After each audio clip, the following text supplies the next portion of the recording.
Opportunities if we can. At this point in the real estate market, we have good indicators about our recovery and how many years it may be.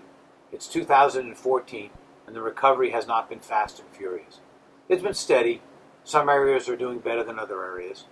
Matter of fact, I personally think it's a little bit slow. No matter how saturated a market may be, no matter how many houses are being sold, if you find your niche and decide what you want to buy, there's a market. There'll always be houses there. I specialize today in low-income properties. There's always low-income houses that are for sale. Not everybody wants to venture into low-income properties, but if you are one of the few that do it, then you can be the best at it. This time in our history may be known as the best time to go buy properties. Although in many markets, prices have come down close to bottoming out. Mortgages used to be easy to get. Today, money is hard to get. So you have to be creative. You have to find ways in order to finance deals. Whether or not you use your family, friends, use conventional means to finance properties, or whether or not you get the seller to finance it for you. There are creative ways to finance properties. And we're going to show you how to finance properties. We're going to show you how to buy properties. We're going to show you how to renovate properties. We're going to show you how to be in the game for the long haul and make yourself a millionaire. If you have some money, now is the time to buy property and hold. In our case, we have specialized in low-income, poor neighborhoods where poverty is generally don't target. Where poverty is generally rapid. You got stuff that like where poverty is generally rapid. Where people don't want to invest in low-income houses because of problems that come with low-income properties: higher turnover, non-pay, lots of court dates, more renovation, more repairs. You've really got to be on top of your game to be in the low-income property game. So therefore, without a lot of investors buying in low-income areas, it creates a big void and a great opportunity for you. It's hard to flip in low-income areas because not a lot of people have a lot of money to buy in those areas. They can't get your conventional mortgage. Most of the people I rent to are on subsidized income. They get food stamps, SSI money. They get retirement money. They get money from the as being a vet, disability money. We target these areas. This is a great time to get started with little or no cash. The people who own homes today, many are baby boomers, who are right in the middle of the high prices that developed in the mid and beginning 2000s. The prices escalated, and many of them lost their equity in these properties, putting them in difficult situations. Not only to sell, but to cash out, and then for them to reinvest. It will be years before they get their money out of the property. Many homeowners today counted on their equity in their homes to finance their retirement. Many of these baby boomers are finding they have to pick up jobs, second jobs, even go back to work in order to make ends meet, to keep their home and maintain a standard of living. These are the people who don't have the cash to invest in homes, invest in homes for long-term investment. The last housing crash to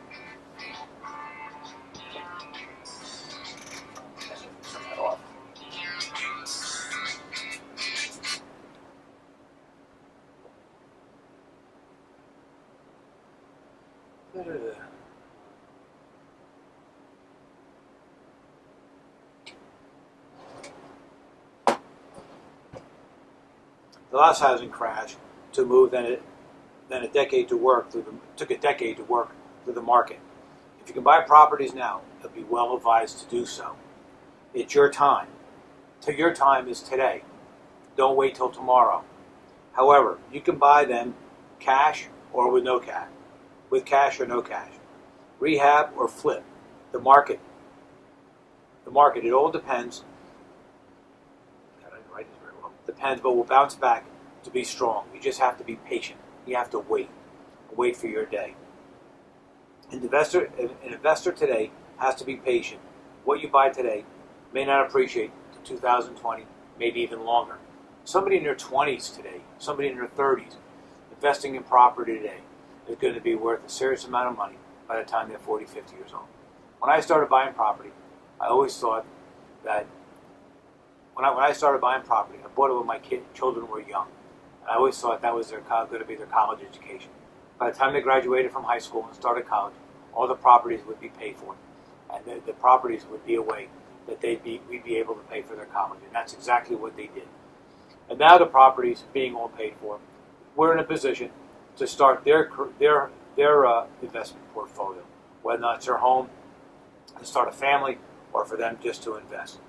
Every market is different, and every recovery in that market is different. It'll all grow and change at its own rate. You have to understand your market. You have to study your market.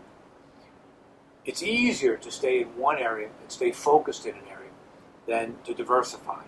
Those who do diversify have spent a lot of time, have read a lot, researched a lot.